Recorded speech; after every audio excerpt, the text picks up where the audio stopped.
friends, welcome to Freedom in a Budget. I'm Kelly and I am so excited. It is 2019. 2018 it was an incredible year. If you guys saw my wins and fails video, I had a hard time coming up with fails. It was incredible. I don't know if I just mentally blocked them out or we just had that good of a year in 2018, but it was awesome and we had some really great wins for the year. So go check out that video to see all of the wins. And then today we're going to talk about my goals for 2019 and what goals I expect to hit, what my big plans are, both financially, in my work, my 9-to-5 job, my business, and my personal goals. So we have lots of goals. I'm also going to do a blog post on this. So check out the blog post down below in the description box and you can totally see all the goals. I'm going to go into more detail on each one than kind of in this video, and it'll be in written form versus talking form. So go check that out.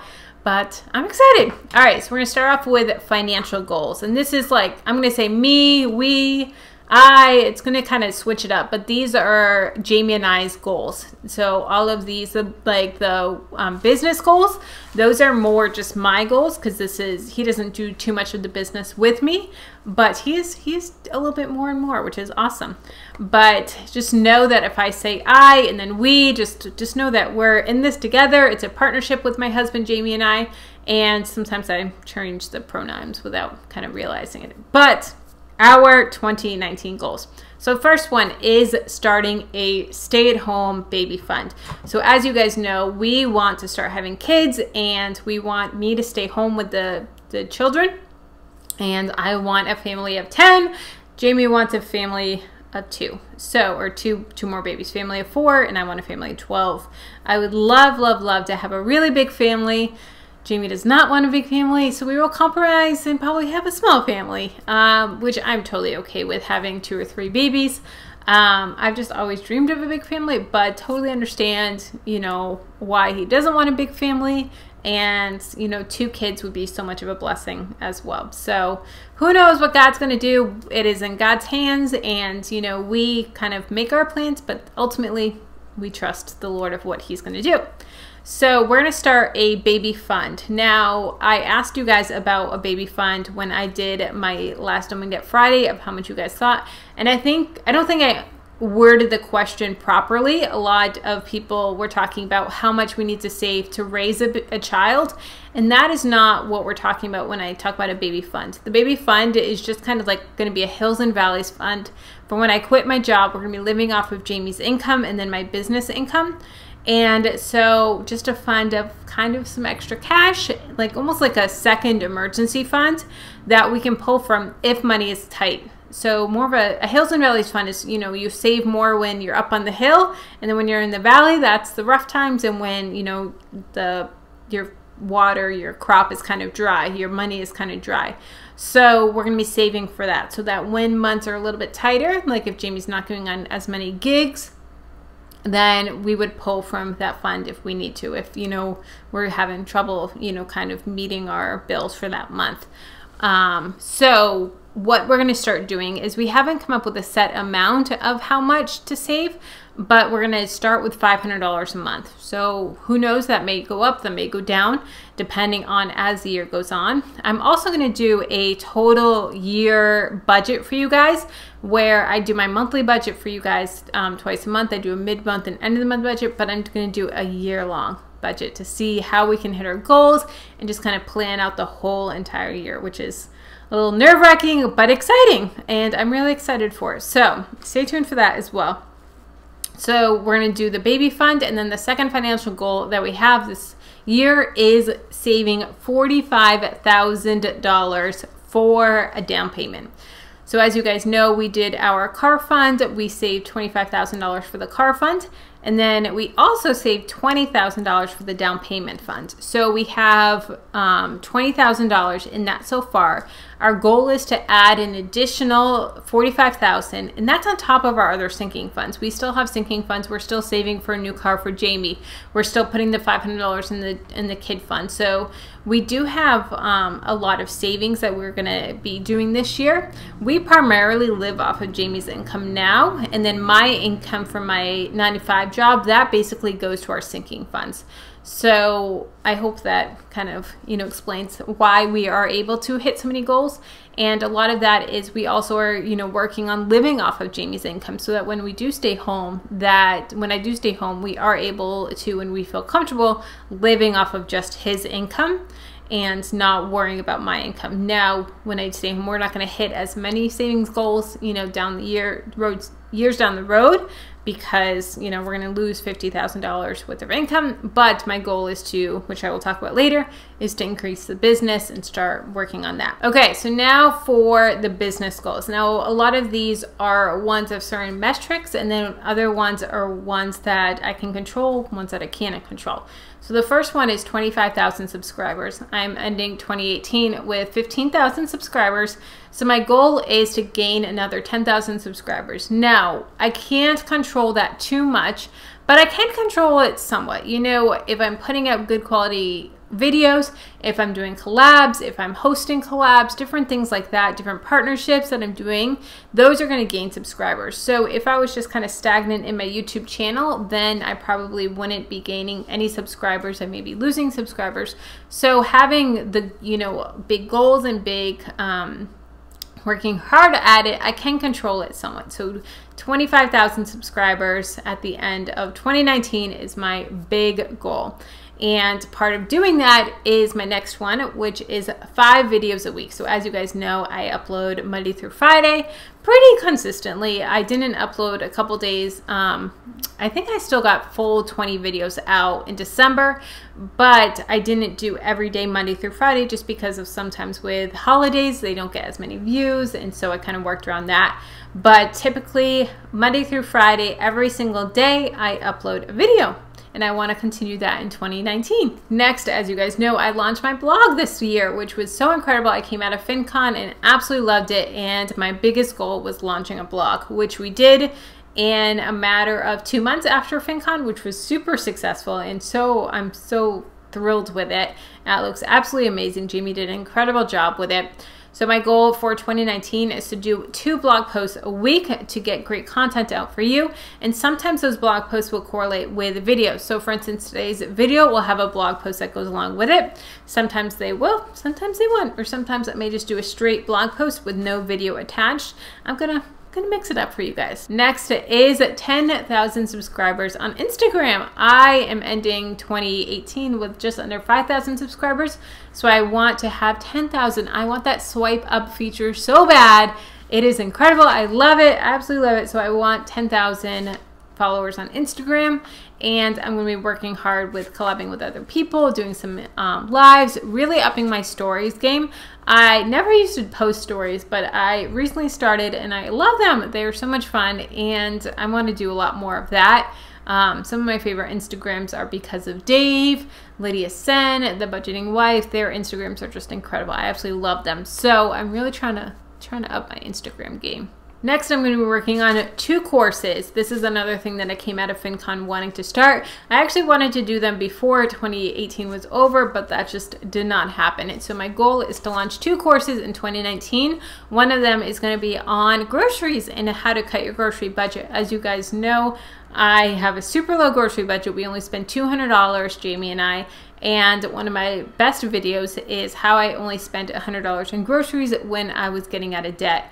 And that was such a fun video. And so I really, honed in on that. And so I want to do a course on how to cut your grocery budget and kind of go through the different things. Like if you have your grocery budget is $100, what you can be buying. If your grocery budget is $300, what that looks like. If your grocery budget is $1,000, what that looks like, and how you can cut your groceries, how you can expand in them, how to meal plan, all of that. It's gonna be a super fun course, so I'm really, really excited for that. Next, I want to increase my YouTube and money coaching. As you guys know from my budget videos, I've done a little bit of YouTube and money coaching. It has been so much fun and I'm absolutely loving it. So I want to increase that. It's something I really enjoy, and it's something that I've helped a lot of people with on the side and just kind of help them out. And so many people have been like, you need to start doing this as a business. And I was like, holy cow, I can include this in my business and it would be so awesome.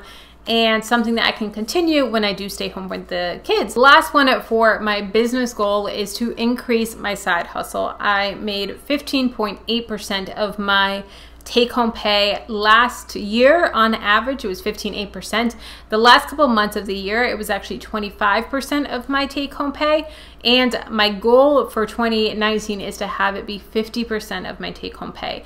It is still a couple years out that I want to stay home with kids, but I want to start growing in that direction. So ultimately, each month for my business, my goal is to make 50% of my income, which is a lot, but it's a really stretch of a goal. But you know, with making more videos and getting more views on that through AdSense, through sponsored posts, through YouTube coaching, through money coaching, sponsored videos, different things like that, I really want to, in my courses, and so things like that, I really want to up my side hustle and make it so it's 50% of my income. The next category is my work, my normal 9-to-5 job. I really want to become a supervisor. We have a big company, and sometimes it can be hard to become a supervisor. You really have to work through it. I've already gone through a couple classes to put me in that direction, and it's more of when a position becomes available. But when it does, I want to be #1 in line, and I really want to work hard to become a supervisor. This not only comes with a pay raise, but a bonus increase and everything. So it is something that I really want to work towards. I just love how my company does their supervisors. You know, you're not only overseeing, you know, a department or different things, but you also have direct reports, and the direct reports you help grow them in their careers. And that is just so cool to me. I absolutely love that I'll be able to help others grow in their career. And, you know, what are their goals? What are their dreams? How can I help them achieve those? And, you know, the more that I help you, the more I grow as well. So it's just so cool how that works. And I love it. I can't wait to be able to do that and just to be able to mentor people in that way. Mentorship is so important, and I have great mentors on my work, and I want to one day become that for other people as well. My second goal for my normal work 9-to-5 job is to increase my overtime. My goal for 2019 is to make $10,000 in overtime. In 2016, I made $1,125. In 2017, I made $6,327. And in 2018, I made $7,780, which you can see it growing each year. So this year, I want to make, I keep on saying $10,000 in overtime. Whew, that's a lot. It's a lot of staying late, working through lunch, coming in early. A lot of times I get to work at 7 o'clock, and it's early, but it makes for a good paycheck. And what I do when I calculate my overtime rate every time that I'm staying an extra 30 minutes, because yes, it may be 30 minutes of my normal rate, but if I stay that extra half hour or hour, it's really going to be the overtime rate. So if I'm, you know, working on a project and I want to go home, and, you know, someone came up to me and said, Kelly, I'll give you, you know, $15 if you stay an extra half hour. Is that okay? Like, I'll give you $2 cash. I'd be like, heck yeah, give me the money, give me the money. Well, it's the same thing, but in my paycheck. So it all adds up. And a lot of times I'm like, oh, 15 minutes here, 20 minutes here, half hour here. It's not that much. But when the paycheck comes and it's an extra, you know, 10, 15 hours, I'm like, oh, this is awesome. And it's a great boost in paycheck. And then at the end of the year, it adds up quick. And the last set of goals is personal goals. So these are both personal goals for me and personal goals for Jayme and I. So the first one is giving. In 2018, we ended up giving away $18,000 to charities that we're passionate about, to local churches, to missionaries, different things like that. So our goal for 2019 is to give $20,000 away. That would just be incredible. And I'm so passionate about so many different charities, so many different organizations, and it's so amazing just to be able to give our money and just to have the ability to do that. When we were in debt, we still tithed and all of that, but you know, we weren't able to do the above and beyond giving, and now we are, and it's such a great feeling. It's such a great you know, I just love helping people in that way, and it's awesome. So $20,000 in 2019. Whew. Next is to walk 10,000 steps a day. Right now I'm getting about 7,500 steps a day, and that's not the best. I really want to get 10,000 steps every single day, or an average of it. Some days like 12,000, some days maybe stick to my 7,500, but 10,000 steps every day is a really big goal and something that I need to get better at. And then next, going along with that, is tracking all of my food. As you guys know, I'm on Weight Watchers, or WW, and it's a great program. I absolutely love it, but sometimes I don't track. Like the holiday season, didn't track too much. On the cruise, didn't track. And I really need to get better at tracking. I really want to make it a habit that I do not go to sleep until everything is tracked for the day.